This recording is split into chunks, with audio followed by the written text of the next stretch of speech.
All right. Well, I guess we will get started. Hello, everyone. My name is Gianna. I'm one of the reference librarians here at the Chelmsford Public Library.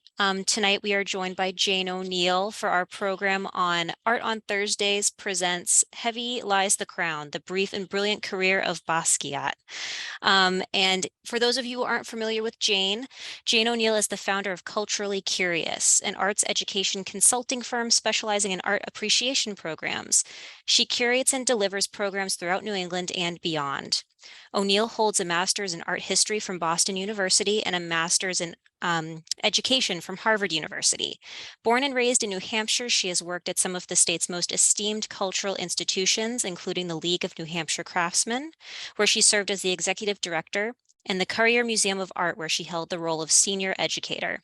Jane has also taught at the college level for more than a decade, most recently at Southern New Hampshire University. And for more information, please visit iamculturallycurious.com, and I'll be sure to add that link in the chat so that we'll be able to send that out to everyone at a later time. So without further ado, let me hand it over to Jane. Thanks so much, Gianna. And thank you everybody for tuning in tonight to learn a little bit more about Basquiat.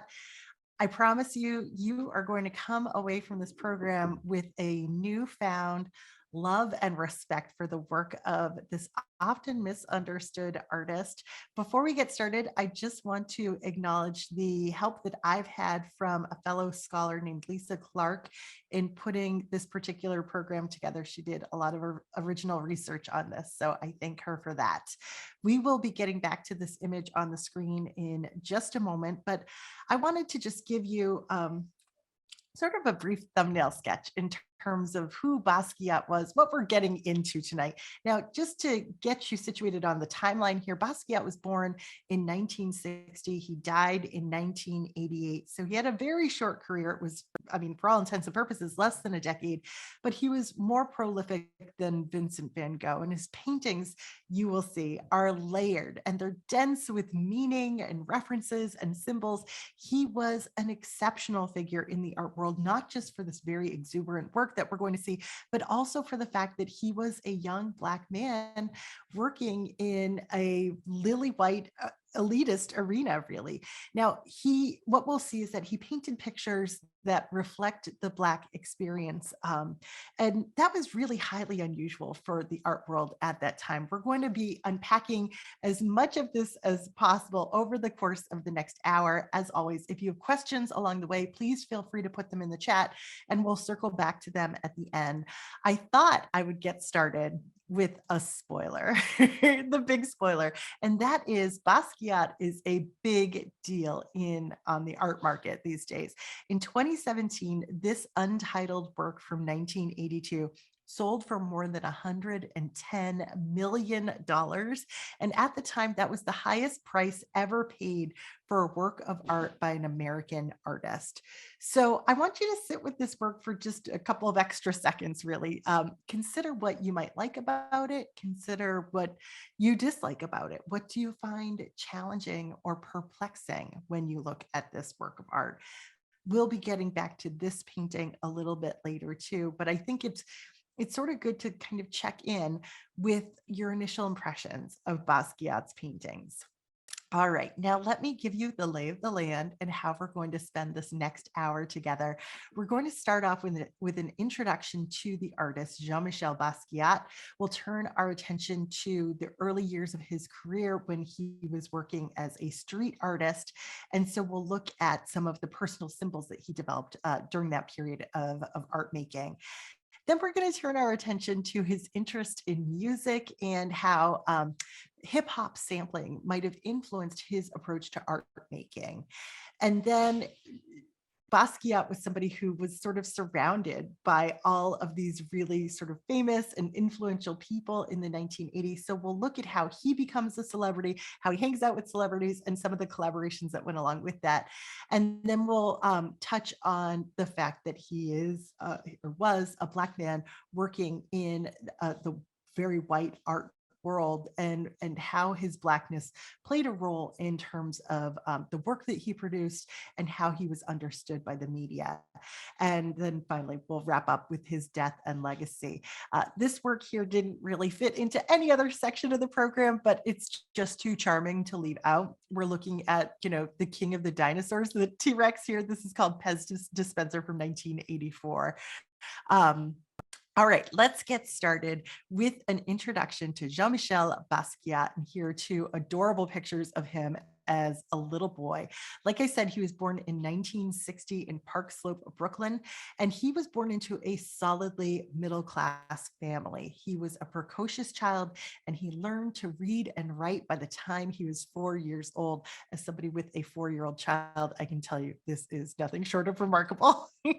Here are two pictures of Basquiat as a young man, on the left with his father, on the right with his mother. Now, his father was born in Haiti. His mother was born in America to Puerto Rican parents. So by the age of 11, Jean-Michel Basquiat was fluent in three different languages: English, French, and Spanish. And he had these sort of important, influential relationships with his parents. His father recognized that his son was a talented and precocious young man. He recounted a story about how at the age of 6, Jean-Michel said, "Papa, do you know about energy? There's energy all around us. When I move my hand, I create energy. There's energy everywhere, Papa." And his mother played a special role in her son's arts education. She brought him to all of the major museums in Manhattan and in the boroughs, including the Met and MoMA and the Guggenheim and the Brooklyn Museum. As you see here, he got a junior membership, which I'm sure his mom helped to facilitate. Now, she was really interested in fashion and fashion design. So the two of them would visit these museums and then go home and make sketches together based on what they saw. So, so it was a really sort of important formative relationship and formative experience in the arts. Another really significant thing happened to Jean-Michel Basquiat as a young man, and that was at the age of 7, he was playing basketball in the streets and he was hit by a car. And there was a very long recovery involved with that particular incident. He was in the hospital for nearly a month, and his mother brought him a copy of Grey's Anatomy to basically review while you're sitting there bored to tears in a hospital room. And he just internalized everything from this text. And what we'll see is that throughout his career, he seems to be referencing not just anatomy, but the very text Grey's Anatomy. He even does a whole anatomy series. We can see just one image from that series over here, and it looks like a direct reference to the cover that we see over on the left. So, so this notion of the human body, bones, skulls, sinew, it all comes into play when we're thinking about Basquiat. And he references this car accident quite a bit as well. This is a painting that he created early in his career. This is from 1981. We can see references to moving vehicles. In this case, the car sort of looks like an ambulance, but we also have two planes here. And we see the letter A repeated again and again. Basquiat sort of had a thing for the letter A, but in this case, it sort of reminds us of the wail of an ambulance. In addition to that, we have a cannon with cannonballs and a hammer with nails over here. And both of these things sort of explode or have this kind of visceral sound and vibration when you strike a hammer. And both of these things were probably included in this particular painting as references to that experience of being struck by a car.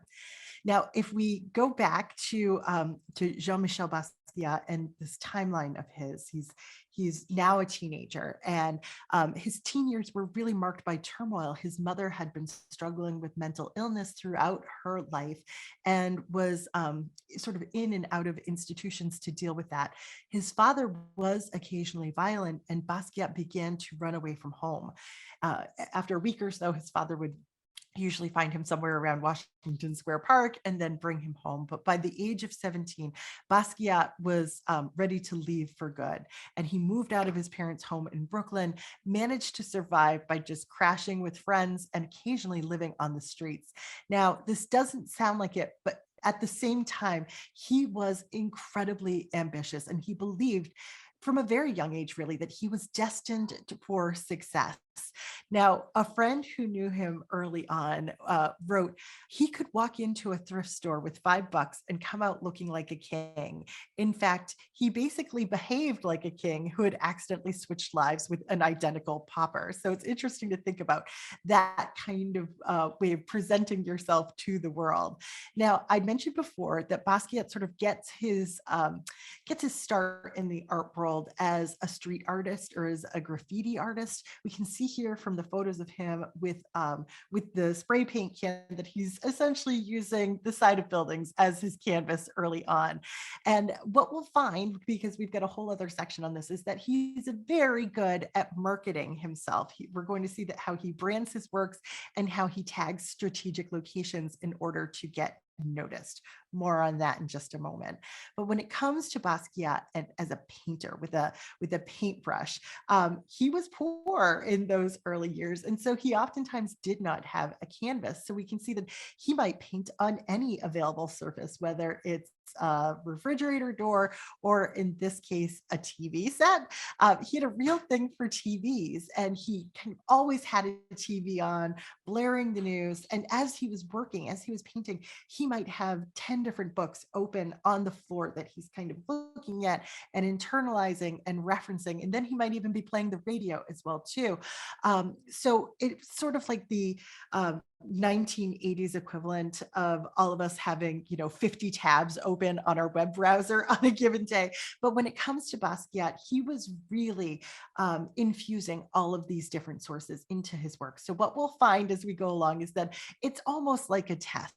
Do you get the references? Have you looked hard enough to find them?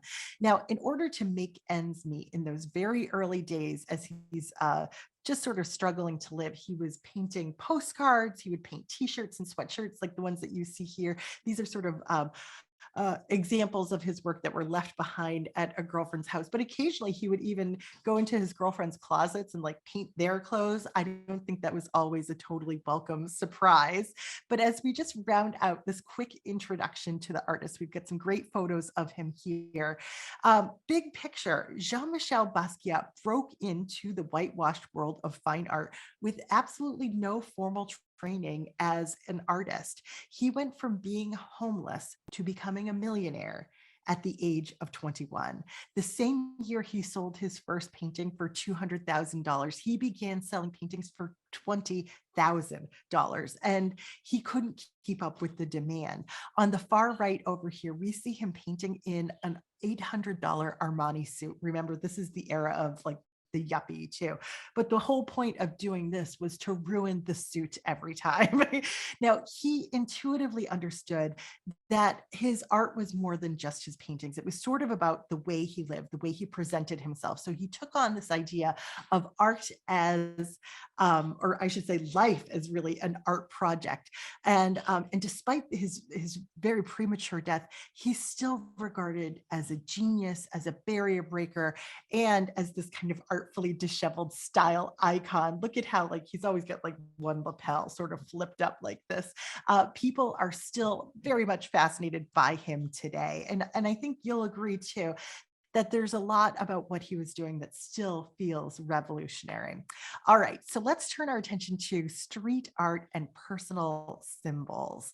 This is where Jean Michel Basquiat's ideas really sort of begin to take root.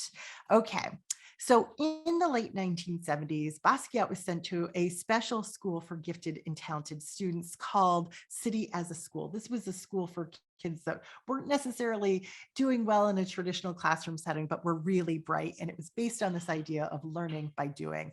While there, he meets a young man named Al Diaz, and they become artistic collaborators. They adopt this pseudonym called Samo. Here's Samo over here, Samo, oftentimes with the little copyright symbol here. Samo stands for same old shit. And so Samo became their graffiti signature. And sometimes when we think of graffiti, we think of purely visuals. Sometimes we think of it as text-based. For Diaz and for Basquiat as Samo, it's essentially all text-based graffiti. And as by the time they're collaborating, their tags are start showing up all over lower Manhattan. So here are a couple of examples of their graffiti work. We have Samo, copyright symbol, as a conglomerate of dormant genius. Samo for the so-called avant-garde. And then I especially love this one. Samo as an end to the 9 to 5, went to college, not tonight, honey blues. Samo for you. So a lot of this stuff is sort of cryptic, it's enigmatic, but it seems to be a little provocative. Sometimes it points fingers directly at people in power. Al Diaz described what they were doing as sort of being in the same vein as like ancient Roman graffiti. It's a way of making statements about the community. And they would oftentimes put this graffiti in places where people of the art world would notice them. And this is how young Basquiat really gets recognized. We've got another example of his tags over here. Which of the following is omnipresent? Lee Harvey Oswald, Coca-Cola logo, General Melonry, or Samo. So his identity is revealed by way of the Village Voice, the popular magazine, and that was as early as 1978. But that's what served as his springboard, really. And so from that point forward, he sort of retires himself as a graffiti artist, and he starts to try and break into the world of fine art. So let's sort of see a transitional piece here that we can see the ideas of the graffiti art sort of being placed on the page here. And so with this work, which is collage, of course, we see a couple of different types of paper that are taped together. We see some kind of expressionist marker work over here, but it's pretty much a text-based work with all caps letters, similar to his Samo street art. And the text here reads, "Death is Rolaids, fast relief. Popeye died of syphilis, eating cheeseburgers on color TV in front of his mother." It's like a love-hate relationship with Walt Disney. And then it goes on essentially to repeat that. Now, it's hard to know exactly what he's going for in something like this. Is this supposed to be commentary? Is this supposed to be some kind of poetry? Is it a combination of the two things? It's hard to say. But what we do know is that Basquiat essentially had the soul of a poet. Here he is hanging around with William Burroughs at Allen Ginsberg's house. He had this interest in language and text and symbol and how this all kind of fused together in the art world. Right alongside this, on the right, we have an image of his good friend and fellow artist, Keith Haring, standing in front of one of his recognizable murals here with his familiar dancing figures. So both Haring and Basquiat sort of understood this great power of words and symbols coming together. Let's look at how that street art background, this focus on text, influences works on canvas now. So this is a 1982 painting. It's still pretty early for him. Notice the way he's essentially created the frame here. This is a pretty sort of low budget way to create a stretched canvas. This is somebody who is kind of desperately trying to make something. What we'll find is that he almost had a compulsion to produce art. And like I said, he would essentially paint on anything. So this is a work called Multi Flavors, and we see in this painting a real emphasis on text. And as our eyes move around, we can see words like chicken and pork and wings. And so we get the idea that this is sort of like a sign. It's all caps lettering, sort of like his street art, but it's not something that's really fully coherent here. It's rather like loose associations. And Basquiat once said, there are about 30 words around you at all times. And he said, for example, like thread or exit. And I'm sure if you're really conscious about it tomorrow and you're thinking about what are those words, you might hear your 30 words around you all the time too. So this is just a good reminder that this is somebody who's sort of like inhaling and internalizing all of the sources in his life to then produce on the page. So we have the text as image here, and Basquiat does something throughout his career that I just find so fascinating. He intuitively seems to understand that if you cross out text or obscure text, that it becomes much more fascinating to an audience. We're much more determined to figure out what was there and then obscured. And so we'll see crossed out text or obscured text in a lot of his works. We also see some symbols here. We see the familiar crown, which we'll talk about in just a moment, as well as some circles that have sort of been scratched out over here on the right. So let's turn our attention to that crown. This is his most recognized symbol. When Basquiat abandoned graffiti art or street art to focus on painting, he retired the SAMO tag and he changes his logo or tag name to this crown, and it effectively functions as his signature.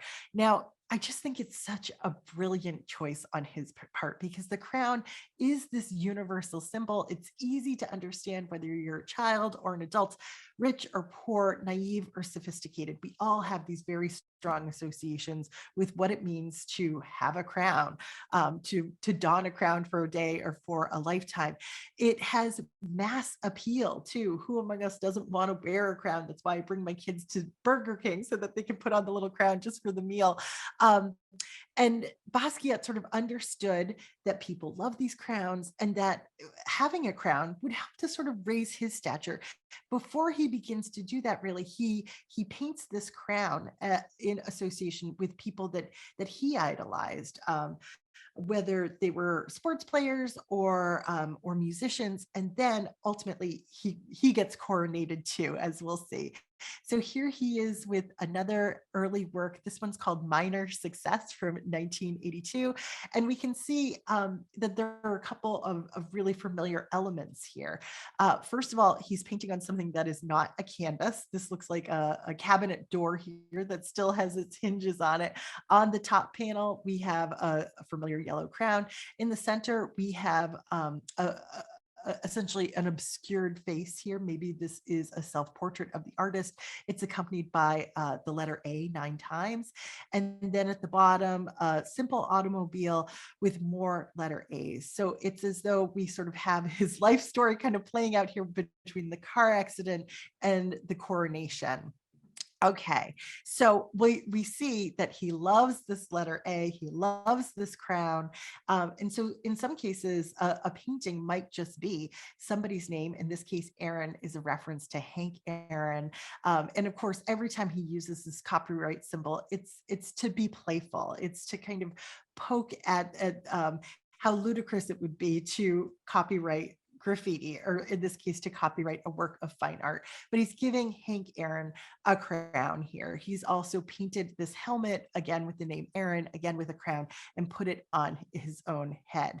Now, just to pause here for a moment and think about how revolutionary this is for the time. It's the early 1980s, and there's really nothing in our visual culture up until at this point in our history where we see Black figures, significant figures in music, in sports, what have you, being treated, given this royal treatment, so to speak. We're more accustomed to it now because of works by artists like Kehinde Wiley, who famously painted Barack Obama's portrait, and other images where he is essentially inserting contemporary Black men into traditional modes of expression that would convey royalty and status. But prior to that, I mean, there simply weren't artists who were elevating Black figures in this way until Basquiat comes along. So he was doing something important and really different at the time. Now, let's shift gears for a moment. We're going to turn our attention to Basquiat as a musician and think about how he might have used this idea of sampling in his works. So here we have two images of Basquiat playing music, making music here. Here he is with his band. I believe he's playing the clarinet here. The band was like a noise rock band. And what that really means is that all of these musicians paintings here had no experience whatsoever playing these instruments. So they were really just improvising, they were making sound. I'm sure it was quite a racket. But believe it or not, they got gigs. They actually performed at a lot of noteworthy clubs. The name of the band, as given to them by Basquiat, was Grey, which is, of course, a reference to Grey's Anatomy. Incidentally, one of the clubs that they played at was called A. It was located on Broome Street in Manhattan. So a lot of things sort of circling back again and again in the ether. So let's turn our attention now here to a couple of paintings that he created that are references to music. We have an image over here from 1986 called Saxophone. Oftentimes he would purposely misspell words in his paintings.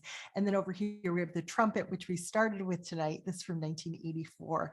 Now in Saxophone, we see a couple of black bodies, just about pieces of black bodies. Here's our saxophone right here. And we see a lot of text that doesn't necessarily seem to make sense when it's combined together. We do see things that seem to allude to music, but we see a lot of other text that seems to have references to things outside of the saxophone. Now, over here with trumpet, we see a more straightforward presentation of a musician and his instrument. In this case, the text seems to be sort of spelling out for us the sound that is emanating from this particular instrument. So we get something that sort of looks like D, D, D. And it's also obscured. We don't know exactly what sound is coming from this instrument. It could be a D, it could be an H, who knows? But we get a sense that there's music being played here. Now, notice too with trumpet that he has painted the face of this figure as black, and he's also painted the crown as black. And I think in this case that has some significance because he's really tying sort of the racial identity to the coronation in this particular work. And when you do that too, I mean, a crown can sometimes mean not royalty, but a way to highlight and pay homage to somebody's intellect. So I think by using the same color in trumpet, he's really drawing that particular association there. Here is yet another work about Basquiat and his interest in music. This one's called Horn Players from 1983.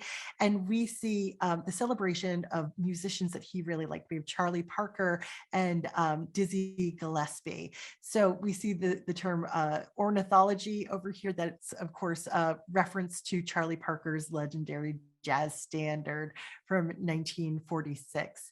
So with this work, we see this celebration of the improvisational style of jazz. And we sort of get a sense that that's mirrored in Basquiat's own creation of this particular work, that he is being improvisational as he's creating it. So once again, we see words that are obscured, painted out, crossed out. There's this kind of playfulness and kind of a magic that all comes together as he's doing this. And that's probably why he repeats the term alchemy again and again and again. This idea that something sort of magical happens when you allow this kind of freedom of expression. There's a transformation in this creative process. So one other element that I want to draw your attention to with this particular work is the fact that it's cut into, well, not cut, but divided into these three panels here. I think that is probably a reference to historical paintings that are divided into multiple panels. These are typically called altarpieces or triptychs, a reference to a three-panel painting. And historically, these have always been paintings of saints and the divine, going back hundreds and hundreds of years. So to adopt this format in a portrayal of people he idolized is a way to elevate their status in a different way. Rather than giving them a crown, he's essentially making them holy figures to him. Now, continuing on with Basquiat and his interest in music and the way he sort of experimented in music in similar ways. He oftentimes DJ'd at really notable clubs in Lower Manhattan, and apparently he was quite the dancer too. One of his friends said he looked like a Bowery bum and a fashion model all at the same time. He had like his own style of dancing all into himself. He also even dabbled in music and producing music. And so this is the album cover of a song that he produced called Beat Bop. It's a 10-minute hip hop track. And apparently, if you collect these sort of things, it's like the holy grail of hip hop tracks, because only 500 copies were produced. And so with this image, we can see once again a lot of familiar elements here. First, we see the title of the song, Beat Bop. It's been crossed out. We see the familiar crown here. We see bones, references to Grey's Anatomy. We see bangs, expression of something hitting something, which could be a reference to that car accident. And every time I look at this work, I don't know, there's something going on here underneath that crown that sort of looks like a skull to me. And those skulls tend to pop up a lot in Basquiat's paintings. But now we're going to sort of turn our attention to see how Basquiat as an artist sampled other artists and integrates little elements of style from other famous artists. So let's start off with a really well-known artist. This is sort of a reference, obviously, to Leonardo da Vinci's Mona Lisa. In this case, this is Basquiat's Boon from 1983, and Mary Boone was his art dealer at the time. So this is a nice way to kind of reference this woman who's working in the arts, sort of modify a Mona Lisa and add the name down below. And of course, by doing this, he's referencing another great graffiti artist, or work of graffiti art, really, and that is Marcel Duchamp's send-up of the Mona Lisa from the early 20th century, where he adds this text at the bottom, which, if you pronounce these letters with a French accent, it basically says something naughty about the Mona Lisa, who he's given a mustache and a goatee here. So Basquiat's doing something similar by inserting the name Boone here as well. But he's also thinking about Leonardo da Vinci. And one of the arguments around this is the way he has written this letter B, because you can see that he's actually laid down the letter L first and then laid the B over it. So some art historians think that he's actually sort of tying his own name here to that of Leonardo. So we've got our Leonardo and our Basquiat getting us started here with sampling. But he was really familiar with Leonardo da Vinci, familiar, I think, especially with his notebooks, his diagrams, his sketches. So here is one of Leonardo da Vinci's famous sketches of an aerial screw. And you sort of see with the Basquiat work over here on the right, the same sense of drawing, of something technical, of creating a diagram. It often surfaces in many of his works. He was also really interested, and I think profoundly influenced by expressionist painters of the mid 20th century. So here on the left is a painting by Willem de Kooning. This is called Woman One from 1952. And we can see these kind of wild brushstrokes, wild gestural brushstrokes here. Even though the painting is still kind of loosely based on the figure, you can see something very similar happening with the Basquiat work over here on the right. There's this looseness, this freedom with the way the paint is being applied to canvas, but we also have something that references the world around us, something that we can still make sense out of. I love this comparison here because there's these kind of fleshy tones in both of these works. Another influential artist, or an artist that Basquiat might have sampled a little bit, was the artist Cy Twombly, who was famous for creating these works that looked like scribbled text. And of course, Basquiat would have been interested in any A word, as we see over here on the left. On the right, we have a great comparison, because this is an almost entirely text-based work created by Basquiat, also in reference to the jazz musician Charlie Parker. It almost functions like a tombstone because it references where he died and the date that that happened. So you get the sense that he's really familiar with what artists, especially a generation or two before him, were doing. One last artist I wanted to reference is Robert Rauschenberg. And this is over here on the right, a detail of the painting on the left.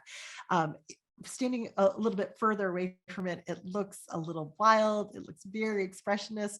As you sort of get in closer, you can see that there are layers and layers of collage in here. There's like meaning that's sort of buried in the painting that you really have to kind of search to find. And I think we've already established that Basquiat had these layers, not just in his mind and in his life, but he buried them in his paintings as well.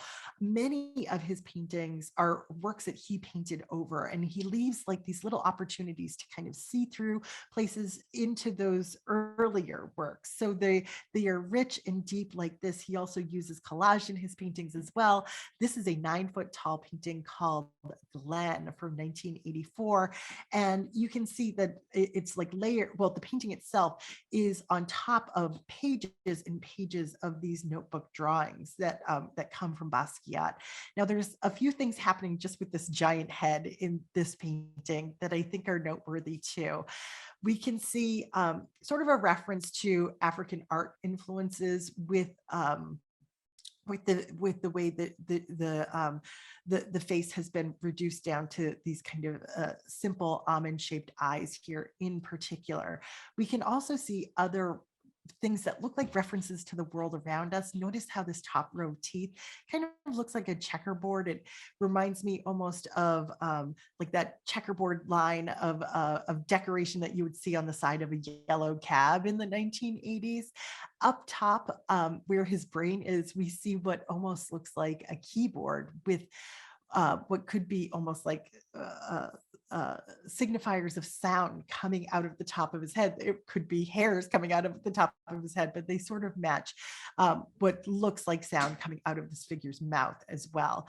Let's talk about those lines for a second. There is so much sort of, I interpret this as almost nervous energy. One art historian called Basquiat's lines shivers like someone naked in a snowstorm. There is so much vitality and exuberance in those lines. So we're going to wrap up this section on music and sampling by looking at 3 examples of Basquiat's skulls. That's probably what he's best known for. And I think when you look at these works here, you kind of see all those other influences coming together, this expressionist brushwork in the background. You can see, perhaps these references to scars and his experience with being in the hospital and internalizing Grey's Anatomy on some of the faces of these figures. Along with that, all of this exuberant line as well. Now, when we think about skulls in general, this is another kind of form of sampling too, because skulls have been a subject and an interest for artists for centuries. This is a Baroque era skull over here on the left. And then we get all the way up into the 1970s, and artists like Andy Warhol are still using the skull as a subject because it's still so rife with all of these references. So why wouldn't Basquiat adopt that as his own? Now, Andy Warhol is a great segue to this next section that we're going to be considering Basquiat as a celebrity and his celebrity friends and collaborations. Now, he was in the right place at the right time, and he met all the right people. This is him with Fab Five Freddy, the hip hop and street artist pioneer. Here he is with Keith Haring, who I've already sort of referenced earlier, a fellow artist that he had a very close relationship with, and he was collaborating with all of these artists along the way. This is a collaboration between Basquiat and Keith Haring. Once again, Keith Haring created these very easy to recognize dancing figures here. And just by knowing that Basquiat's lines are so agitated. You can really get a sense easily in terms of the elements of this picture that he contributed to. And he no doubt contributed to the text here, which doesn't necessarily make sense to us. I also, he no doubt added the crown over here. And I have no doubt that he filled in this figure to be a Black figure here. So when we think about his collaborations here, you can almost imagine it as this visual conversation between him and his friend. What I wouldn't give to own one of these collaborations. Now, when it comes to owning Basquiat's work, I mentioned the very first year he sold a painting. That was the year that rocketed him to success. And the first time he ever sold a painting, it was to Debbie Harry. Here he is with Debbie Harry of Blondie. They appeared together in a movie called New York Beat. It was loosely inspired by Basquiat's life as a street artist. When the movie finished filming, the crew actually pooled their money and went and bought Basquiat paints and canvases and brushes. And one of the first works that he produced on canvas, this work over here called Cadillac Moon, was the painting that Debbie Harry purchased for $200. A lot of familiar elements here with the A's and the cars. Notice that he's crossed out Samo with the copyright symbol and added his name, Jean Michel Basquiat here. He actually went on to appear in one of Debbie Harry's videos for a song called Rapture, which is considered to be the first rap song to ever chart #1 in the United States. He's only on there for a couple of seconds. And then he goes on to date none other than Madonna. She was on the cusp of making it big. She was in the process of recording her first album, and he is really already a very well-known entity in the art market. Now, she talked about how, or she has talked about how prolific he was, how she'd wake up in the middle of the night and he's just working, always creating. As she said, he was deeply talented. She really loved him, but she also said what got in the way of their relationship was the fact that he was using heroin. So even early on in the early 1980s, heroin was a part of his life. Now, interestingly, when they broke up, Basquiat asked Madonna to give back every painting he had ever given to her. And then he painted over them in black. What a way to break up with someone. Then he would create something new out of those paintings. Here's a fairly recent photo of Madonna in an art museum standing in front of one of those paintings that she had to give back to Basquiat. Notice that he has crossed out her name, and then he added Venus, which was the nickname of the next girl he started dating. So apparently he wasn't a good breaker upper. But without a doubt, out of all of these celebrity friendships, the most important one was with Andy Warhol. And they had an absolutely adorable meet cute moment. So Basquiat is the struggling young artist. He sees Andy Warhol dining outside with a friend one day. And remember, Basquiat was making some money selling painted postcards. And he goes up to Andy Warhol and sells him this very postcard on the screen here that says, "Stupid games, bad ideas." And it was only a couple of years later, after Basquiat is already getting sort of noticed and getting a little famous, that Andy Warhol becomes interested in him, of course, because there's some fame involved. So the two are sort of set up to have a lunch together, a working lunch together. And at the end, Andy Warhol took a Polaroid picture of the two of them together and gave it to Basquiat. Basquiat ran back to his studio and produced this work in response to that Polaroid picture, and then had it immediately sent to Andy Warhol all the way across town. It got there within 2 hours of the end of their lunch. Andy Warhol said it probably took an hour of time just in traffic alone to get to us. So, I mean, Basquiat really churned this right out. The paint was still wet, but it was the beginning of a beautiful artistic relationship. Warhol here returns the favor and does a screen print portrait of Basquiat, which has sold for $34 million. He also gave Basquiat a great place to work too. So Warhol owned a space on Great Jones Street. And in 1983, Basquiat moved into that space and essentially worked there right up until his death. Here are the two artists together. And it looks like Warhol might even be wearing a jacket here that was painted on by Basquiat. Incidentally, if you wanted to rent the same studio space, it's only $60,000 a month now to be at that same location. Now, the two artists started collaborating just the following year, 1984, and their mutual friend Keith Haring said the collaborations were seemingly effortless. It was a physical conversation happening in paint instead of words. Basquiat and Warhol had a really close friendship.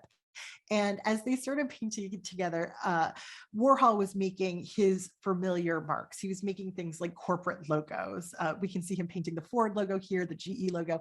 And then he would sort of laugh because Basquiat would come in and essentially graffiti over all of these corporate logos. And Warhol would kind of laugh about it and say, he just keeps painting me out again and again. So they had several exhibitions together. This was one of the first ones. I love this serious curator pose that they both adopted over here on the right. But most of these paintings involved the GE logo. This was 1984, so it's in the middle of an energy crisis. And we see Basquiat seemingly responding to that by inserting images of like trucks and skulls into these works. And that's a good reminder to us that, you know, even 6-year-old Basquiat was talking to his father about energy and how energy is all around us here. Now, not all of their collaborations were well received. This is promotional material for their 1985 collaboration with these images that will sort of like go down in history because the show was panned.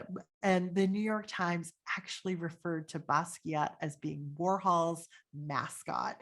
And man, he did not like that, understandably. So he took this criticism really hard and he began to sort of distance himself from Andy Warhol after that. He'd been using heroin sort of all along, and then he leaned into using heroin after this essentially his split with Warhol. Even Warhol wrote in his diary at the end of 1985, Jean Michel hasn't called me in a month, so I guess it really is over.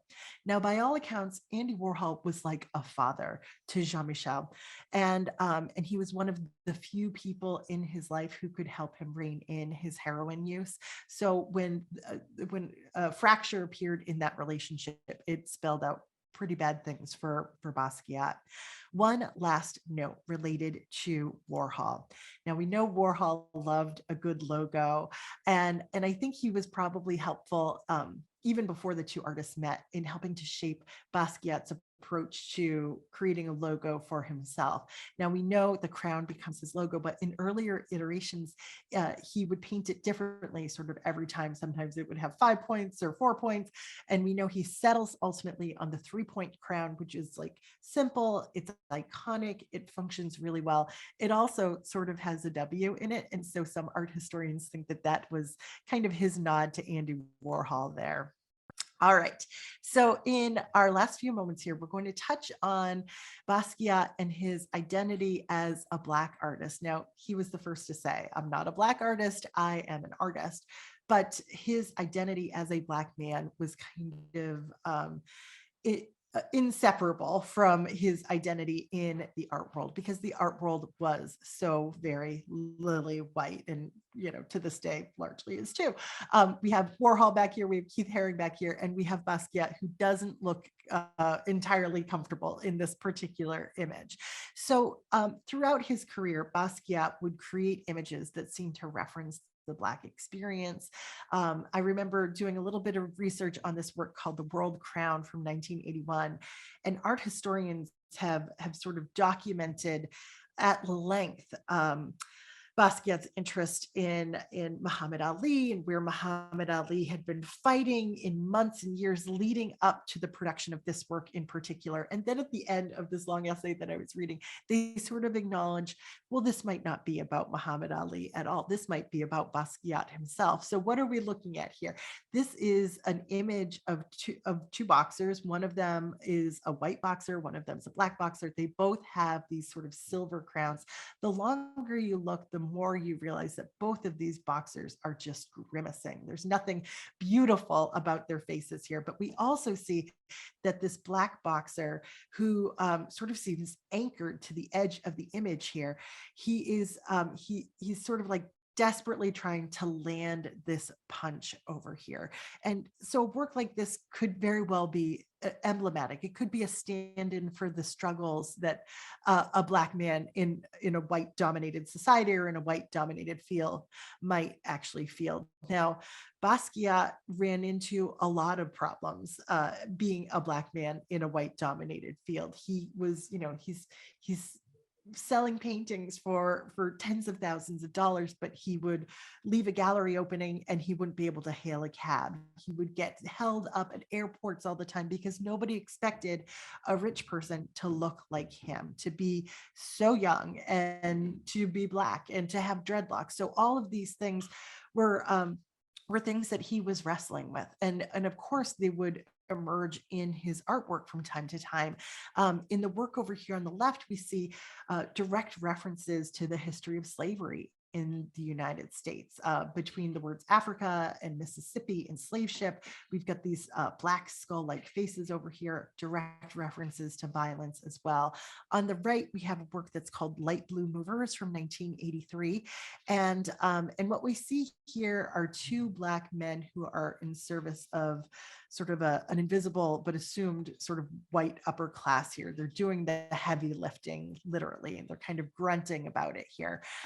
Down below is some text that comes from Basquiat's Samo days, which talks about the livery line and being crushed, their feet being crushed essentially. And we see these big sort of flat feet on the bodies of the movers here. And so he has this understanding of this power dynamic that exists in the United States. And of course, that's translated visually into so many of his works. Now, one of his most impactful and most enduring works, I think, is called The Death of Michael Stewart. This was painted in 1983.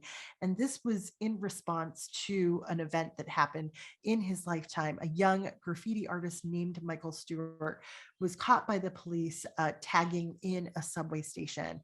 The police beat him, they strangled him, and he ultimately died from his injuries. The white police officers were charged with criminally negligent homicide, but were found not guilty by an all-white jury. So in this work, we can see a direct reference to the death of Michael Stewart, but he is represented without any specific details because, of course, Basquiat could look at an incident like that and think that could very well be me or essentially any other young street artist. The cops are represented as being particularly brutal and sort of demonic here. And then at the top of the image in Spanish, we have the word defacement. And so, of course, Basquiat is asking us to consider, was this death like a just result of defacing something, or really what has been defaced here, but not the subway system, but the justice system and the defacement of this young life, really. He created a number of works that were about, well, I guess before I move on from that, I should say, this is such an enduring work too, because of course, we're still having these conversations as a country because incidents like this continue to happen. So you can imagine if you're teaching art history and George Floyd is killed, I mean, wouldn't you want to turn your attention to something like this as an opportunity to talk about how these seem to be recurring events in the United States. Now, Basquiat returns to the subject of the police a number of times during his career. This is called Irony of a Negro Policeman from 1981. Sometimes when he really wants to get his point across, he doesn't take great efforts to cross out words or letters. So he's very clear in his text here, Irony of a Negro Policeman, along with the word pawn here, and this kind of grotesque presentation of a Black police officer with this kind of skull-like face and sort of distorted proportions. So we'll wrap up this section on Basquiat as a Black artist by looking at this photograph of him that was on the cover of the New York Times Magazine in 1985. He's wearing a suit, yet no shoes, no socks, and it's an opportunity to sort of talk about the trope that existed in the media when Basquiat was discussed, uh, because even before well, I should say after he died, usually within the first line or two of the description of his life and his work, he is referenced to dying of heroin. And so that sort of characterizes him as a certain kind of person. But typically he was described as an uneducated person from the ghetto, which was not his life story at all. Um, so there's this notion that he's kind of presented as like this quote unquote noble savage, and he really pressed against that, and he called out art critics and interviewers that leaned into those kinds of assumptions about him. But those assumptions were certainly out there, and they perpetuated. There were some major collectors of his work that approached some major New York City museums in 1988, shortly before Basquiat's death, and they said, we'd like to donate these works to your collections. And the museums, they didn't, first of all, they didn't take them, and they weren't really they didn't really buy into Basquiat. And when these collectors said, "Oh no, he's so smart," the curators responded with, "Street smart? Is he street smart?" And they said, "No, he's regular smart." So he was up against all of these kind of negative assumptions about who he was because of his identity. Now, let's wrap up on Basquiat with how his life ended and what his legacy looks like today. Now, his death is sort of linked to the death of Andy Warhol. Andy Warhol's death came as a surprise to everybody in 1987. He was just going in for some routine surgery, and then as a result of complications, he passed away. Now, he was already sort of alienated from Basquiat, but Basquiat took that pretty hard.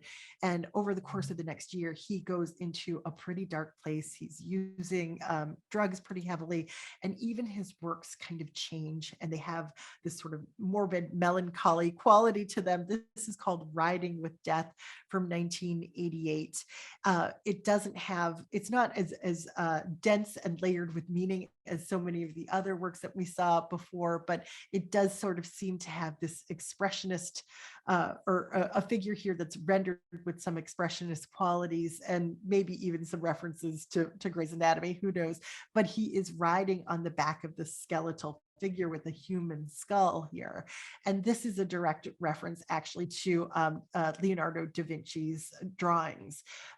We can see a similar figure here riding a similar skeleton. So even though it's a simple composition in this case, that it makes it very clear that he's already thinking about his own death, it's layered with this kind of symbolism and art historical reference here.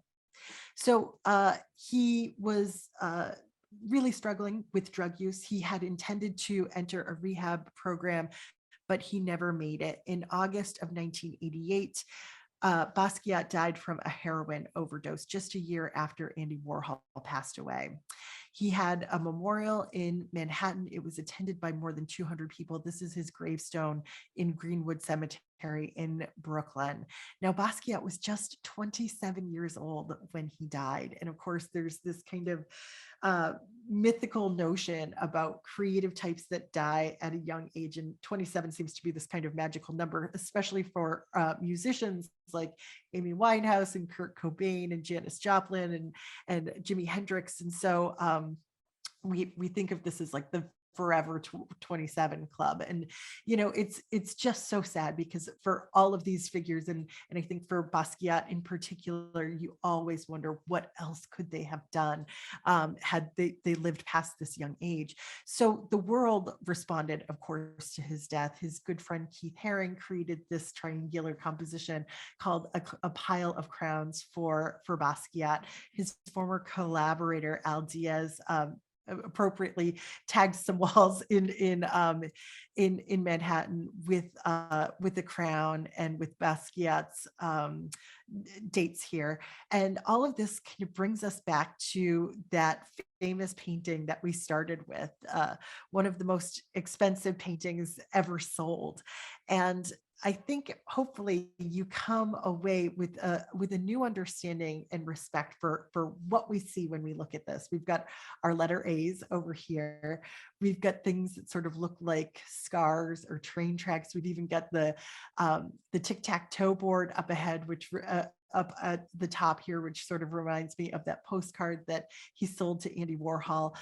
We've got letters and text that have been painted out here. We've got seemingly layers and layers of paintings that underneath this that you can only just kind of peek through, even inside his mouth. It almost appears as though you're like peering into a tunnel.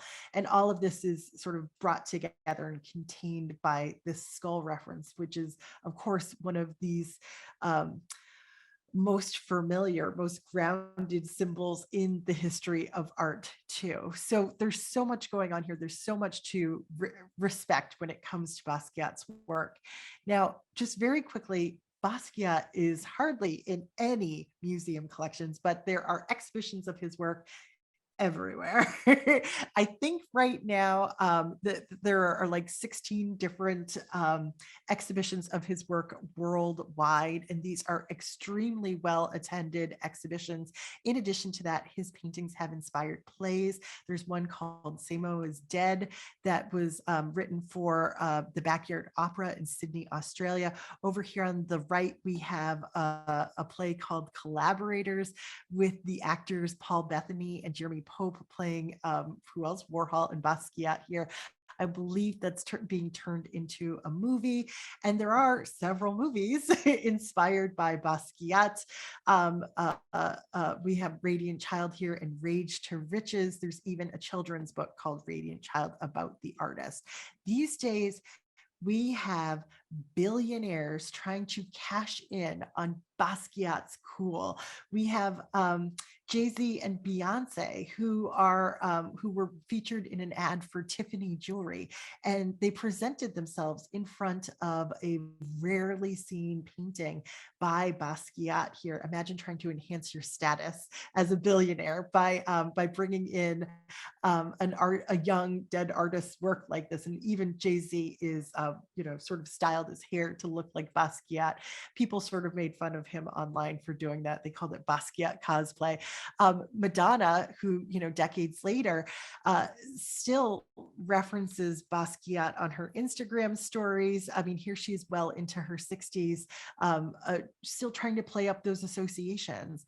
Now, we can't be as cool as Madonna and Jay-Z and Beyonce, but we can get a little bit of Basquiat to take home with us, because you can go on Old Navy right now and buy Basquiat t-shirts for less than $30.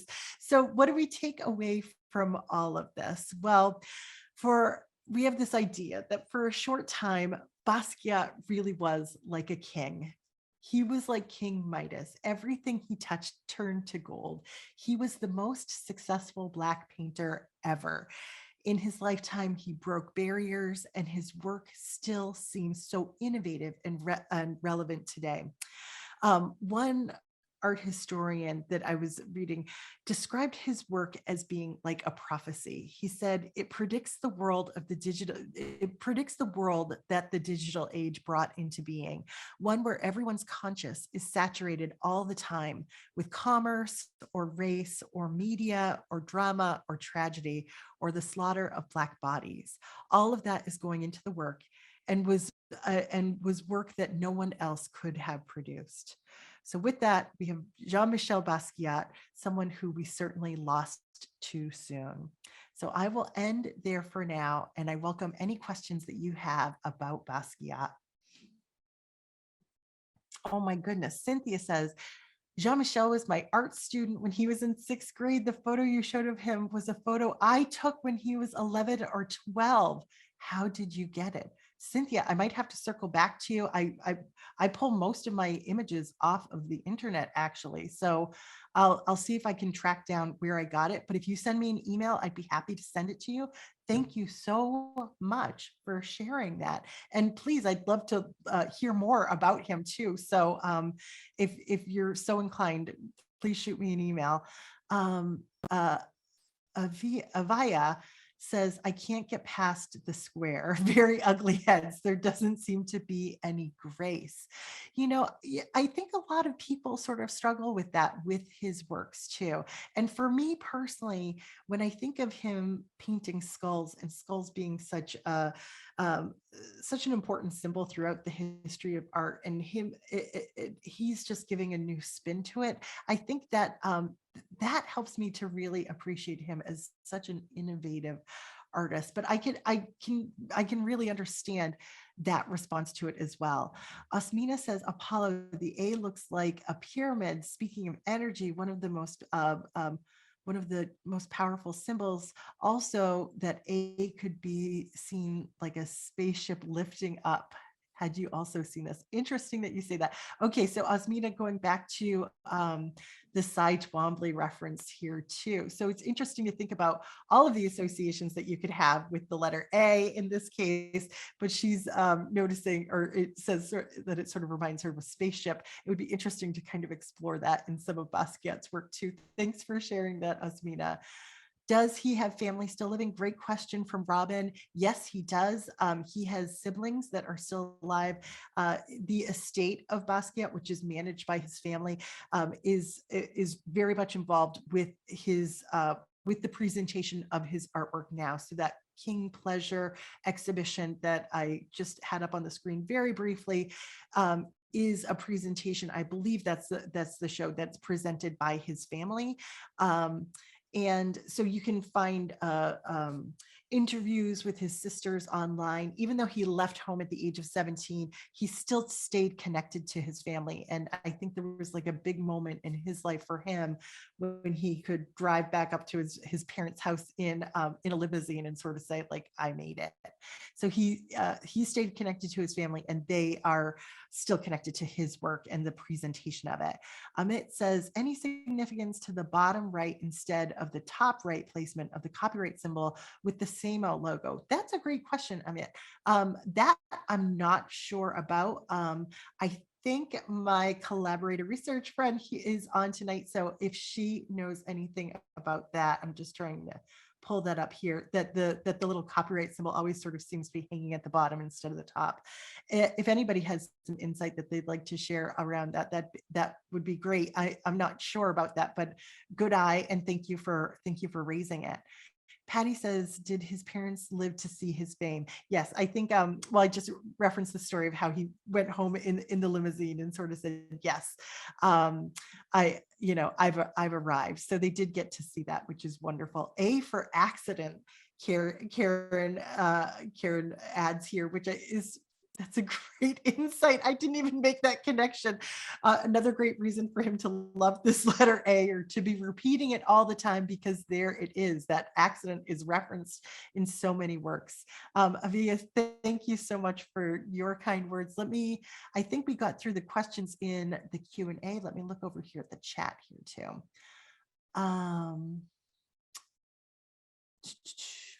D asked, did he ever try to explain his paintings? That's a great question, D. I haven't come across too many explanations from him in terms of his paintings.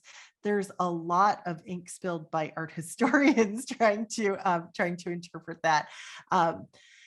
That's a good question, but I don't think he struggled to put into words what he was trying to capture there. Karen says, thank you. Oh, thank you for your kind words, Karen. I really appreciate it. And I got another message here that mentioned the show that was in Boston during COVID. I think maybe some of you had a chance to see that at the MFA. There was a big one, a big Basquiat show then. And my collaborator Lisa says, often a copyright symbol is added in smaller type when typeset in text. Thanks for adding that in. And I'm getting another message here too from a friend and collaborator who says Basquiat did talk about his works in response, in particular, to his love of Miles Davis and how he makes music. I hope I'm interpreting that right, Janine. Patty says maybe an A for an A grade for Basquiat, the king. I'm glad that that you approve and that well, you're coronating him now, Patty. As oh, thanks for your kind words, Pamela. And Janine, okay, thank you for clarifying. In response to this idea of did he ever try to explain his paintings, Janine says pretty succinctly here, I can't remember the exact answer, but he didn't really try to explain them because they cannot really be explained. That was that reference to Miles Davis before. Thank you, Janine, for sharing that. Karen says in this particular image that's on the screen, the crown has 4 points. Was this before he met Andy Warhol? This work is called Minor Success, and I believe this was 1981. Let me just double check that. Let's see here. Oh, this is 1982. I think he actually knew Warhol by this point. So maybe that sort of got set in concrete once they became good friends. But thank you for asking that. Amit says, thanks for your kind words. And all right, I think I got through all of the questions here. And I'm so glad that Lisa and Janine were both on tonight because they have helped so much with this program. And so thanks for backing me up on some of those questions that I didn't have the right answer to on the tip of my tongue. I appreciate both of you.